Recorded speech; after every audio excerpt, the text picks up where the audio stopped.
मन लगाकर सुनिए दोस्तों, हर कोई ऊंची आवाज में जवाब देना जानता है, हर कोई पलटकर बोल सकता है, हर कोई लड़ सकता है, चीख सकता है, लेकिन जो बात कोई नहीं कर पाता वो है खामोश रहना। और यही खामोशी आपकी सबसे बड़ी ताकत बन सकती है। आज इस वीडियो की शुरुआत एक ऐसे वाक्य से करना चाहता हूं जो शायद आपकी रूह को छू जाए। जिसे अपने ऊपर नियंत्रण नहीं, वो कभी शांति को महसूस नहीं कर सकता। बचपन से हमने सुना है शांत रहो, पर किसी ने ये नहीं बताया कि कैसे शांत रहें। कभी किसी ने आपको बेइज्जत कर दिया, कभी आपके काम की कदर नहीं की गई, कभी किसी ने आपके भरोसे को तोड़ दिया और आप अंदर ही अंदर जलते रहे। आपने कहा अब बर्दाश्त नहीं होगा, और वहीं से शुरुआत होती है उस बेचैनी की जो आपके जीवन को जला देती है। आप सोचते हो अब बस इस बार पलटकर जवाब दूंगा, लेकिन जैसे ही आप पलटकर जवाब देते हो, आप वो नहीं रहते जो आप थे। आप में से कुछ टूट जाता है, कुछ गिर जाता है। गौतम बुद्ध कहते थे, शांति बाहर से नहीं आती, ये अंदर से निकलती है। जब आप क्रोध में होते हैं तब आपकी बुद्धि सबसे कमजोर होती है। आप वही करते हैं जिसका पछतावा आपको बाद में होता है। अब सोचिए, जब आप शांत नहीं रह पाते तो सबसे ज्यादा नुकसान किसका होता है? सामने वाले का नहीं, आपका दिल टूटता है, आपके शब्द बिगड़ते हैं, आपके रिश्ते बिगड़ते हैं, और सबसे ज्यादा आप खुद के सामने गिर जाते हैं। मनोविज्ञान भी यही कहता है कि जब हम तनाव में होते हैं तो हमारा प्रीफ्रंटल कॉर्टेक्स यानी सोचने समझने वाला हिस्सा धीरे धीरे काम करना बंद कर देता है। हमारी प्रतिक्रिया स्वाभाविक नहीं रहती, वो बन जाती है आक्रामक। हमने जिंदगी में कई बार महसूस किया होगा कि जब हम शांत रहते हैं तो हम ज्यादा समझ पाते हैं, ज्यादा महसूस कर पाते हैं, लेकिन जब हम उत्तेजित हो जाते हैं तो न खुद को समझते हैं न दूसरों को। एक कहानी सुनिए। एक व्यक्ति रोज सुबह जंगल में ध्यान करने जाता था। एक दिन एक किसान दौड़ता हुआ आया और उसे चिल्लाने लगा, तेरे जैसे लोगों को तो दुनिया से बाहर कर देना चाहिए, तू सिर्फ दिखावा करता है।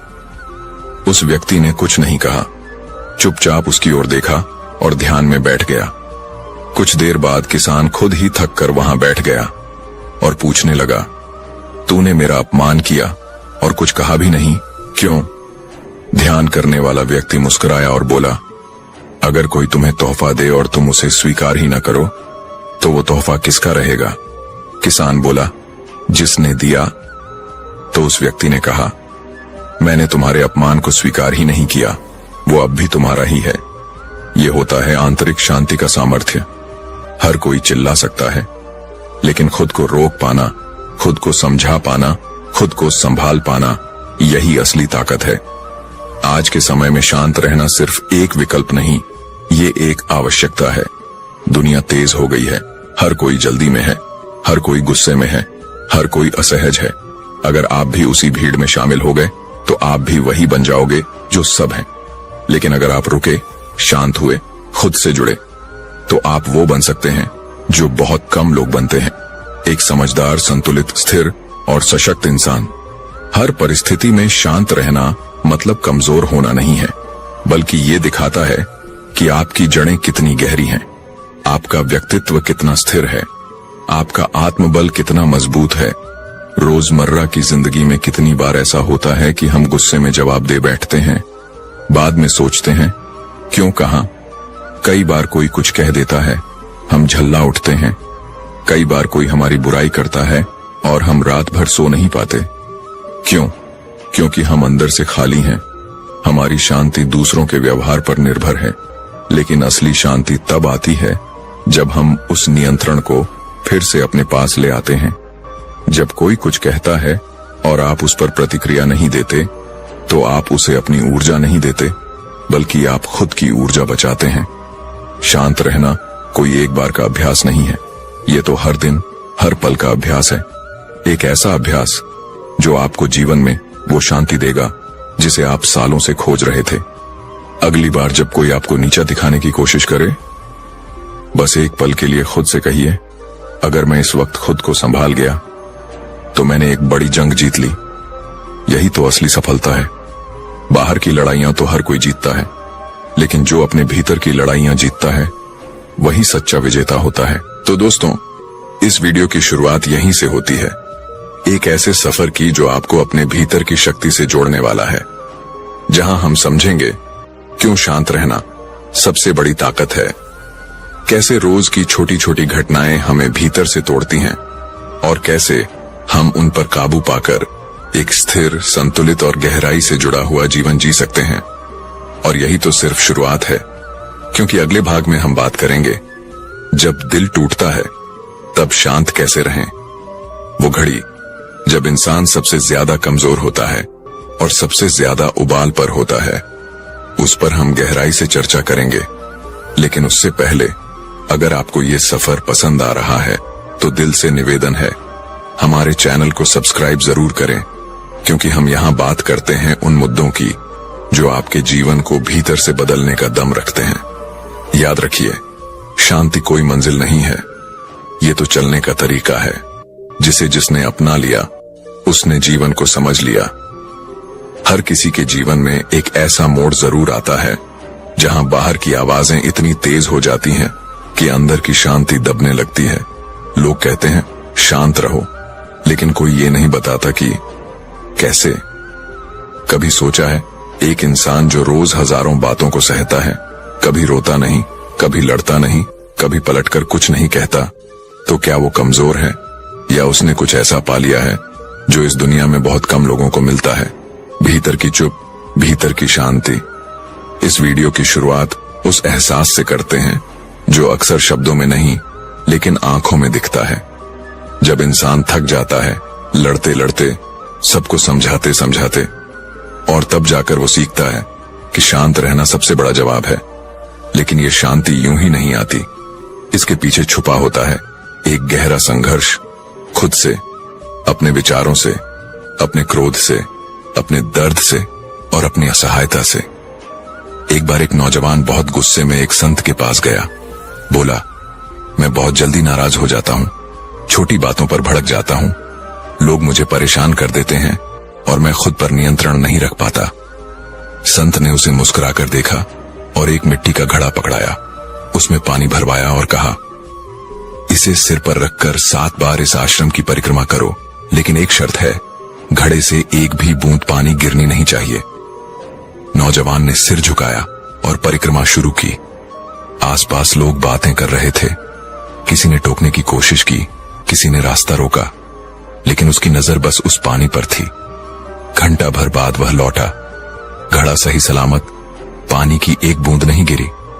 संत ने पूछा, तूने किसी से कुछ कहा क्यों नहीं? वो बोला, मुझे फिक्र ही नहीं थी कि कौन क्या कह रहा है, मैं बस ध्यान दे रहा था कि पानी न गिरे। संत ने मुस्कुराकर कहा, जैसे तूने पानी पर ध्यान केंद्रित किया, वैसे ही जीवन में जब तेरा ध्यान अपने भीतर पर होगा तो तू भी शांत रह सकेगा। यही तो मनोविज्ञान भी कहता है कि जब इंसान का ध्यान बार बार बाहर की दुनिया पर, दूसरों के व्यवहार पर, बात बात पर प्रतिक्रिया देने पर होता है, तो उसका मस्तिष्क रिएक्टिव मोड में चला जाता है। उस वक्त इंसान सोचता नहीं, बस प्रतिक्रिया देता है और बाद में पछताता है। लेकिन जब इंसान अपने ध्यान को अंदर की ओर मोड़ता है, जब वह खुद से जुड़ता है, तो वह खुद को शांत रख पाता है। गौतम बुद्ध का जीवन इस बात की सबसे सशक्त मिसाल है। एक राजा का बेटा जिसने दुनिया के सारे सुख छोड़े और शांति की खोज में निकल पड़ा, लेकिन शांति उसे कहीं बाहर नहीं मिली, ना जंगल में, ना कंदरा में, बल्कि वहीं मिली जहां उसने खुद को भीतर से देखना शुरू किया। उन्होंने कहा था, दूसरों को जीतना आसान है, लेकिन खुद को जीतना सबसे कठिन। इसका मतलब क्या है? जब कोई आपको अपमानित करता है और आप चुप रह जाते हैं, तो लोग सोचते हैं डरपोक है, लेकिन हकीकत यह है, आपने उस वक्त खुद पर विजय पाली होती है। जब कोई आपको भड़काता है और आप शांत रहते हैं, तो आप कोई कमजोरी नहीं दिखा रहे, आप अपना मानसिक स्तर दिखा रहे होते हैं। हम रोज अपने जीवन में ऐसे कई पल झेलते हैं, ऑफिस में बॉस की डांट, घर में अपनों का ताना, समाज का तिरस्कार या किसी का धोखा। हर बार मन कहता है, अब जवाब दे, अब पलट कर बोल, अब चीख कर कह दे। लेकिन उसी वक्त अगर आप एक पल रुक जाते हैं, तो आप खुद को एक बड़ा नुकसान होने से बचा लेते हैं, क्योंकि गुस्सा कभी बाहर नहीं रहता, वो सबसे पहले आपको भीतर से जलाता है। मनोविज्ञान की एक रिसर्च कहती है, जब आप किसी तनावपूर्ण स्थिति में प्रतिक्रिया देते हैं तो आपका ब्रेन कोर्टिसोल तनाव हार्मोन छोड़ता है, जो आपकी सोचने की क्षमता को कम कर देता है। और बार बार ऐसा होने से आपका दिमाग उस नेगेटिव मोड का आदी हो जाता है। लेकिन जब आप प्रतिक्रिया देने से पहले रुकते हैं, एक लंबी सांस लेते हैं और खुद से पूछते हैं, क्या यह प्रतिक्रिया जरूरी है, तो आपका दिमाग धीरे धीरे रिस्पॉन्सिव मोड में आ जाता है, जहां आप सोच समझकर जवाब देना सीखते हैं। एक बार एक महिला आई और बुद्ध से बोली, आपका चेहरा देखकर लगता है जैसे आपको कभी गुस्सा ही नहीं आता। बुद्ध मुस्कुराए और बोले, गुस्सा आता है, लेकिन अब मैं उसके गुलाम नहीं बनता। यही है जीवन का सबसे बड़ा पाठ। गुस्सा आना समस्या नहीं है, उसके पीछे भागना, उस पर नियंत्रण न रखना, वो है असली समस्या। रोजमर्रा के जीवन में इसे समझना बहुत जरूरी है। मान लीजिए आप सुबह ऑफिस के लिए लेट हो गए और रास्ते में ट्रैफिक ने और देर कर दी। आपका मूड पहले ही खराब था और तभी एक राहगीर आपकी बाइक को टक्कर मार देता है। आप बिफर जाते हैं, झगड़ा हो जाता है और आप गुस्से में पूरा दिन बिगाड़ लेते हैं। अब सोचिए, क्या यह टक्कर इतनी बड़ी थी कि आपका पूरा दिन खराब हो जाए, या आप चाहें तो एक गहरी सांस लेकर उस पल को जाने दे सकते थे। यही फर्क है उस इंसान में जो शांत रहता है और उस इंसान में जो हर छोटी बात पर प्रतिक्रिया देता है। शांत रहने का मतलब यह नहीं कि आप सब सहते जाएं। इसका मतलब है आप कब बोलना है, कैसे बोलना है और कितना बोलना है। इसका चुनाव आप खुद करें, ना कि आपकी भावनाएं। और एक बात याद रखिए, शांत रहना एक अभ्यास है, एक दिन 2 दिन नहीं, हर दिन का अभ्यास, हर बार खुद से जुड़ने का अभ्यास, हर बार भीतर की आवाज को सुनने का अभ्यास। तो अगर आप इस अभ्यास को जीवन का हिस्सा बना लें